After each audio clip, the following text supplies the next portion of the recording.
Halo, apa kabar teman-teman semua? Sehat selalu ya. Nah, teman-teman, segmen kali ini saya akan membahas tentang kecelakaan karena jalan rusak. Nah, apabila terjadi kecelakaan karena jalan yang rusak, siapa yang harus bertanggung jawab dalam hal ini ya? Baik, teman-teman. Nah, baru-baru ini Mahkamah Agung melakukan pertemuan dengan Kakor Lantas Polri ya. Pada tanggal 8 Agustus 2022, pada pertemuan tersebut yang pokoknya seperti ini ya, menyatakan agar kepolisian melakukan penindakan secara tegas kepada penyelenggara jalan apabila terjadi kecelakaan karena jalan rusak. Nah, itu ya teman-teman. Nah, jadi penyelenggara jalan ini dapat dituntut secara pidana apabila terjadi kecelakaan karena jalan rusak.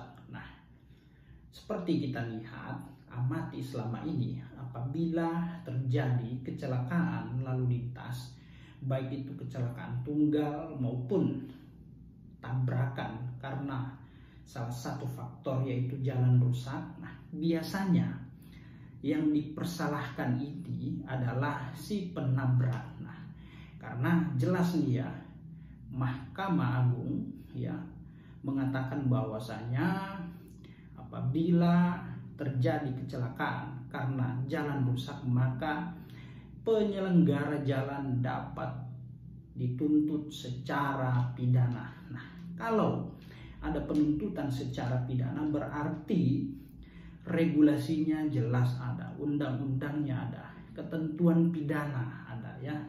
Nah, mengenai hal itu bisa kita coba lihat ya. Ini saya bacakan ya mengenai ketentuan pidana ya bagi para penyelenggara jalan yang lalai terhadap jalan rusak.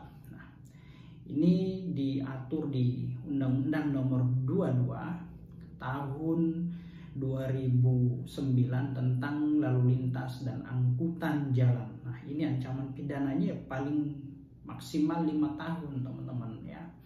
Nah, ayo ini bunyi pasalnya seperti ini ya. Pada pasal 273 ayat 1, setiap penyelenggara jalan yang tidak segera dan patut memperbaiki jalan yang rusak yang mengakibatkan kecelakaan lalu lintas sebagaimana dimaksud pada pasal di atas yang menimbulkan korban luka ringan atau kerusakan kendaraan atau barang.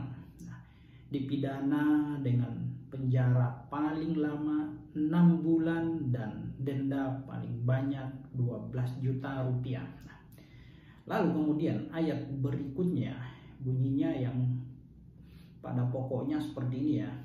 Ketika mengakibatkan luka berat, maka pelaku dapat dipidana dengan pidana paling lama 1 tahun dan denda paling banyak 24 juta rupiah. Nah, lalu pada ayat berikutnya yang pada pokoknya seperti ini ya.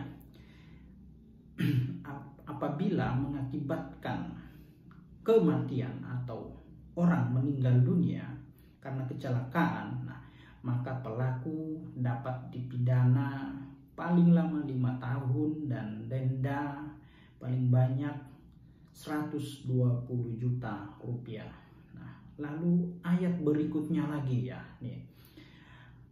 Ayat 4, penyelenggara jalan yang tidak memberi tanda atau rambu pada jalan yang rusak dan belum diperbaiki, nah, maka dapat dipidana penjara paling lama 6 bulan dan denda paling banyak 1.500.000 rupiah. Nah, itu ya teman-teman ya. Jadi, nah, pertanyaan tadi, ketika terjadi kecelakaan akibat jalan rusak, siapa yang harus bertanggung jawab? Nah, berdasarkan ketentuan undang-undang ini ya, undang-undang LLAJ ya, maka yang bertanggung jawab adalah penyelenggara jalan. Nah, penyelenggara jalan dapat dituntut secara pidana. Nah, ada juga